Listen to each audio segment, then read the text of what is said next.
इसको। Hello everyone, good morning. आज ये वाला जो पैनल है इसको रेडी कर दिया है मैंने। इसमें 3 दिन का टाइम मांगा था कि 3 दिन के अंदर जो हमारा पैनल है वो पूरा रेडी हो जाएगा। आज तीसरा दिन है।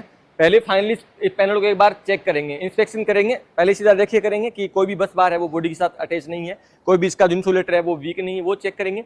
उसके बाद फाइनली मैं अब इसको टोंग टेस्ट से चेक करूंगा कि ये रेडी है क्या सप्लाई देने के लिए। जो सप्लाई की केबल है वो अभी इसमें लगाई नहीं है, जबकि पूरा पैनल है वो रेडी हो चुका है। जैसे मैंने बताया कि 3 दिन के अंदर ये होना था। कोई भी जो वर्क करते हैं ना, तो हम पहले फिक्स कर लेते हैं कि इसमें 3 से 4 दिन का वक्त लगे या 2 दिन का वक्त लगे, उसी हिसाब से पूरा काम करते हैं। उसी हिसाब से लेबर लगा के इस पर काम करते हैं, जो टीम बोल सकते हैं हम, तो वो उसके साथ वैसे ही काम करते हैं। तो ये वाला पैनल पूर्णतया रेडी हो चुका है। अब रेडी होने के बाद इसको मैं चेक कर लेता हूँ कि क्या इसको अभी मैं सप्लाई दे सकता हूँ। उसके बाद इसमें सप्लाई कनेक्ट कर देंगे और इसको ऑन कर देंगे। इसका जो एसीबी है ना, उसकी भी मेंटेनेंस कर दी है।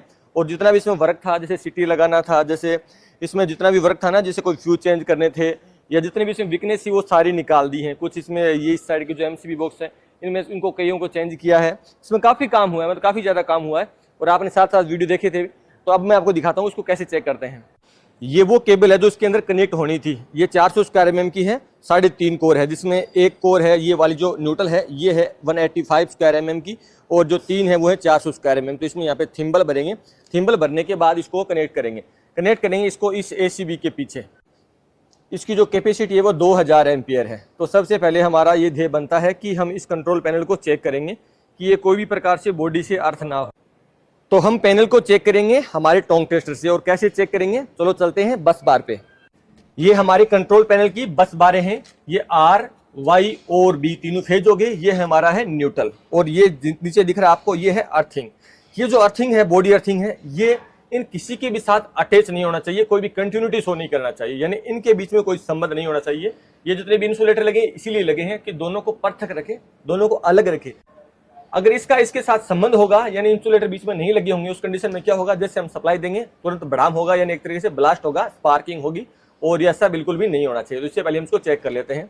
सबसे पहले जो हमारा टोंग टेस्टर है, यहाँ पे मल्टीमीटर भी यूज ले सकते हो, इसको हम कंटिन्यूटी पे लगा लेते हैं।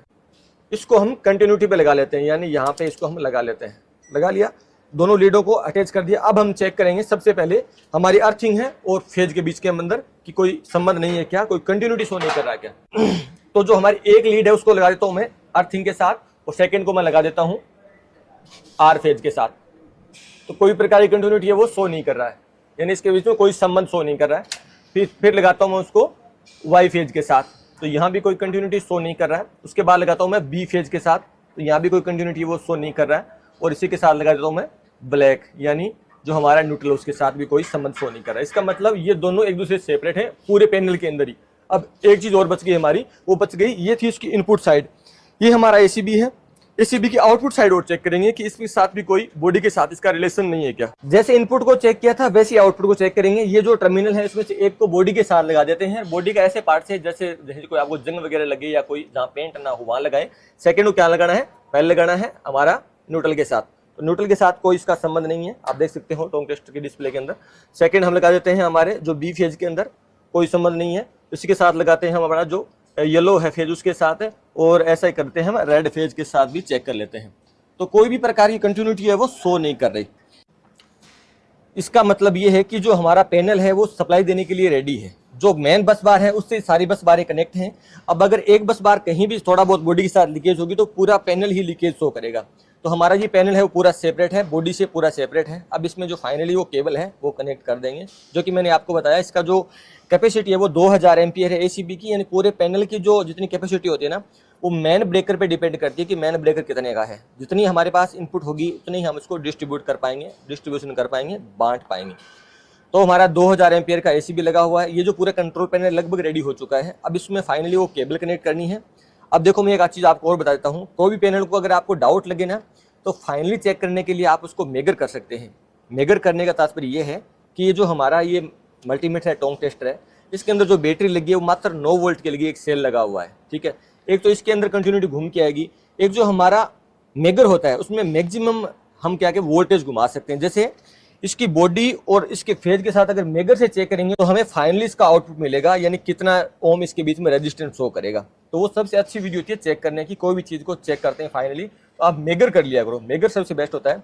मुझे इस पर कोई डाउट नहीं था, मैंने फाइनली सब चेक कर लिया। चेक करने के बाद मुझे लगा थोड़ा बहुत, तो मैं चेक कर लिया अपने टोंग टेस्टर से। आप उसको मेगर से भी चेक कर सकते हैं। बस इस वीडियो के अंदर इतना ही था और आपने फाइनली चेक कर लिया कि जो हमारा कंट्रोल पैनल है उसको कैसे हम सप्लाई दे सकते हैं।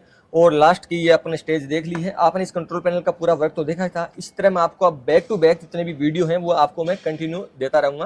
पहले मैं आपको सिर्फ शॉर्ट वीडियो ज़्यादा देता था क्योंकि टाइम की कमी थी। अब मैं आपके लिए, आपके रिक्वेस्ट के लिए बहुत ज़्यादा मैसेज आते हैं, तो हर चीज़ को डिटेल आपको दिखाऊंगा ताकि आपको समझने में और ज़्यादा आसानी हो। तो मिलते हैं नेक्स्ट वीडियो के साथ, बने रहिए मेरे साथ। Thank you.